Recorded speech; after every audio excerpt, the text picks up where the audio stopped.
represent खालामो इंडियानिफ्राय आंखौ executive member हिसाबै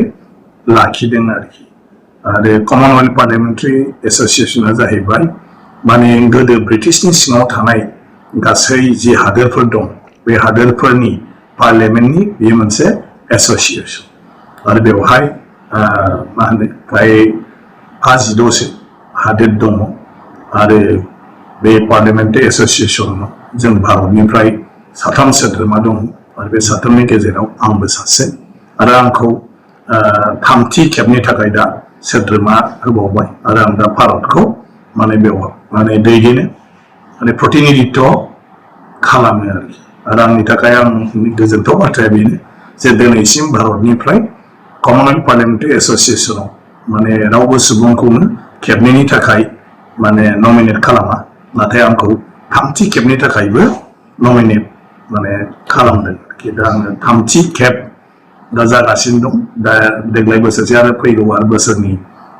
थाखायबो आरो बे हिसाबै दा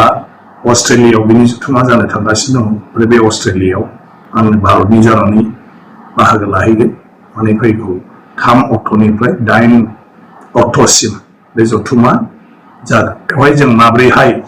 जोंनि माने हादोरनि जि मोनसे आयेन खान्थियारि माने हाबाफोरखौ मोजांनिफ्राय मोजांसिन खालामनो हायो आरो माब्रैहाय जोंनि जि मोनसे गणतान्त्रिक बेबस्था बा डेम'क्रेटिक जि बेबस्था बेखौ जों माब्रैहाय साबसिननिफ्राय हामसिन खालामनो हायो आरो माब्रैहाय गणतान्त्रिक बे खान्थिखौ गोहोगोरासिन खालामनो हायो बिनि सायाव सावरायनाय जायो आरो बिनि सायाव माखासे थांखि लानानै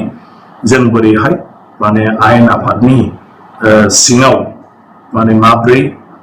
जोङो जोंनि जिथु हादोरनि बायदिसिना बाथ्राफोरखौ माने सुबुं खान्थिनि गोनांथार बाथ्राफोरखौ सावरायनायनि साबसिननिफ्राय साबसिन राहा लानो हायो बेफोरखौ माने डाइरेक्सन होयो आरो बे मथे दिनै खामानि मावलांगासिनो दं जेसे हागौ गोबांनिफ्राय जों सोलोंनो मोनो गोबां बाथ्राफोरखौनो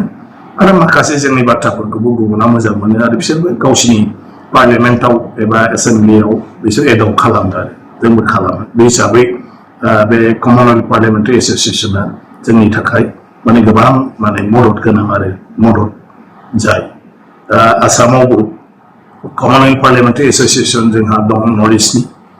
आरो आसामावबो माने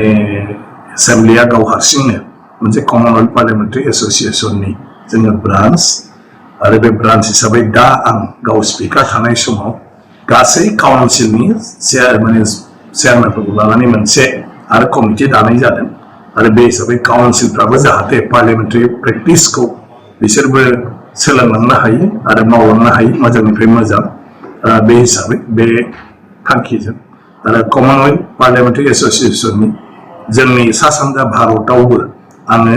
6 शिड्युल एरिया बड'लेण्ड कार्बि आंलं एनसि हिल्स आरो मेघालयआव दं जोंहा 6 शिड्युल जोंहा त्रिपुरायाव दं 6 शिड्युल जोंहा माने मेघालयआव दङ 6 शिड्युल बे 6 शिड्युलनि स्पिकारफोरखौबो जोङो स्पेशल इनभाइटि हिसाबै आं दा थांखि दैखांनानै दा बेखौ लानाय जाबाय दा कमनवेल्थ पार्लियामेन्टारि एसोसिएशननि